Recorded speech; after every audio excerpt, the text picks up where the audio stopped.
रचित कविता आहे.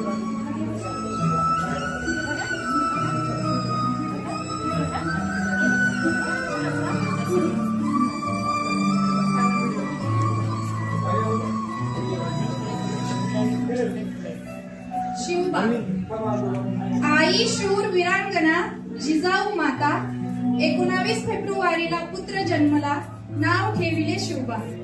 मनात फक्त प्रजेची काळजी असे आमचे भगवान आहे. प्रजेच्या हितासाठी करती न डगमगता शत्रूवर स्वारी.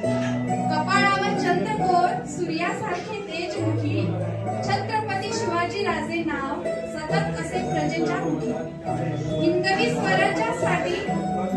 स्वराज्याचे राजे त्यांना, मनात नेहमी प्रजेचा विचार. त्यांच्यामुळे आज घराघरात सुखी सर्वांचा परिवार. स्वराज्यासाठी लढले, दिले आम्हाला स्वातंत्र्याचे धडे. हिंदवी स्वराज्य घडविण्यास नेले आम्हा प्रगतीकडे. रयतेसाठी ज्यांनी हिंदवी स्वराज्य स्थापिले, त्रिवार मुजरा करू आम्ही मराठी मावळे.